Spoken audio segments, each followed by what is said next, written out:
বাংলাদেশী উচ্ছেদ হবই। ভূমি তেওঁৰ ভূমি লোৱাই নাই আমি। তেওঁৰ যিকেইগৰাকীৰ ভূমি আমি উচ্ছেদ কৰিছিলোঁ সকলোৱে আজি ভূমিত সোমাই গ'ল। এইগৰাকী মহিলাৰ কোনো মাটি কোনেও লোৱাই নাই। এটা ৰীল বনালে হৈ যাব নেকি চব কথা? মোৰ লগত বলক একেলগে কাৰ আমি ঘৰ ভাঙিছোঁ চাওঁ। যদি আপোনালোকে গুৱাহাটীৰ পৰা জাৰ্নেলিষ্ট এটা যায়, টিম এটা, আমি আপোনালোকক লৈ যাম যে কাৰ ঘৰ আমি ভাঙিছোঁ। আমি বাংলাদেশীৰ ঘৰ ভাঙিছোঁ। যিকেইগৰাকী খিলঞ্জীয়া মানুহৰ ঘৰ আমি উচ্ছেদ কৰিছিলোঁ, ভিজিআৰ পিজিআৰত আছিলে, কেতিয়াবা উচ্ছেদ হ'লহেঁতেন, আমি ম্যাদী পট্টা দি দিলোঁ। এইবিলাক কথা ৰাজনীতি কৰি লাভ নাই। আৰু অসমীয়া মানুহে সহ্য কৰিব শিকিব লাগিব। যদি বাংলাদেশীৰ গাত টুকৰ মাৰোতে আমি যদি ভাবোঁ আমি একদম ইস্ত্ৰি মাৰা চাৰ্ট পিন্ধি থাকিম, অলপো বোকা নপৰিব, কাৰোবাৰ ঘৰত বুলডোজাৰ চলিব, তাৰ বোকাও আমাৰ গাত নপৰিব, তেনেকেতো নহ'ব নহয়। আমাৰ মানুহে জীৱনো দিছিলে বাংলাদেশীক খেদিবৰ কাৰণে। এতিয়া আমি কঠীয়া কেইডাল দিব নোৱাৰোঁ। মই তাত কোনো বাৰ্তা নাই।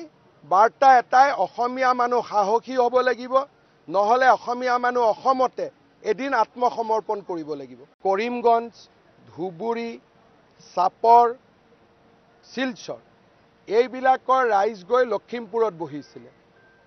আমি লখিমপুৰৰ ৰাইজৰ অস্মিতা আৰু তেওঁলোকৰ ৰাজনৈতিক স্বতন্ত্ৰতা ৰাখিবৰ কাৰণে আমি সেই মানুহবিলাকক উচ্ছেদ কৰিছোঁ। কোনো গুণগুণ চেতিয়াক আমি উচ্ছেদ কৰা নাই। এইটো একেবাৰে অসত্য কথা। আৰু 350 বাংলাদেশী খেদিবলৈ যাওঁতে আমাৰ কোনোবা মানুহৰ ঘৰত যদি অলপ খুন্দা এটা লাগিলে আমি কি সহ্য নকৰিম নেকি?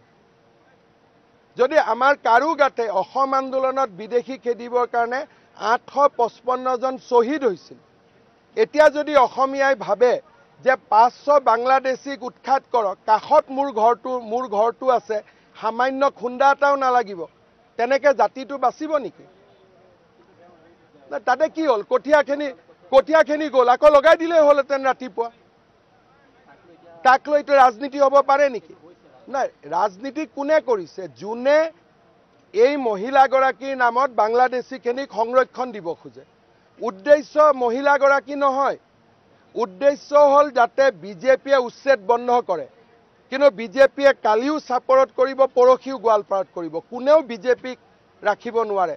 বাংলাদেশী উচ্ছেদ হ'বই। ভূমি তেওঁৰ ভূমি লোৱাই নাই আমি। তেওঁৰ যিকেইগৰাকীৰ ভূমি আমি উচ্ছেদ কৰিছিলোঁ সকলোৱে আজি ভূমিত সোমাই গ'ল। এইগৰাকী মহিলাৰ কোনো মাটি কোনেও লোৱাই নাই। এটা ৰীল বনালে হৈ যাব নেকি চব কথা? মোৰ লগত বলক একেলগে কাৰ আমি ঘৰ ভাঙিছোঁ চাওঁ। যদি আপোনালোকে গুৱাহাটীৰ পৰা জাৰ্নেলিষ্ট এটা যায়, টিম এটা, আমি আপোনালোকক লৈ যাম যে কাৰ ঘৰ আমি ভাঙিছোঁ। আমি বাংলাদেশীৰ ঘৰ ভাঙিছোঁ। যিকেইগৰাকী খিলঞ্জীয়া মানুহৰ ঘৰ আমি উচ্ছেদ কৰিছিলোঁ, ভিজিআৰ পিজিআৰত আছিলে, কেতিয়াবা উচ্ছেদ হ'লহেঁতেন, আমি ম্যাদী পট্টা দি দিলোঁ। এইবিলাক কথা ৰাজনীতি কৰি লাভ নাই। আৰু অসমীয়া মানুহে সহ্য কৰিব শিকিব লাগিব। যদি বাংলাদেশীৰ গাত টুকৰ মাৰোতে আমি যদি ভাবোঁ আমি একদম ইস্ত্ৰি মাৰা চাৰ্ট পিন্ধি থাকিম, অলপো বোকা নপৰিব, কাৰোবাৰ ঘৰত বুলডোজাৰ চলিব, তাৰ বোকাও আমাৰ গাত নপৰিব, তেনেকেতো নহ'ব নহয়। আমাৰ মানুহে জীৱনো দিছিলে বাংলাদেশীক খেদিবৰ কাৰণে। এতিয়া আমি কঠীয়া কেইডাল দিব নোৱাৰোঁ। তাত কোনো বাৰ্তা নাই। বাৰ্তা এটাই, অসমীয়া মানুহ সাহসী হ'ব লাগিব, নহ'লে অসমীয়া মানুহ অসমতে এদিন আত্মসমৰ্পণ কৰিব লাগিব।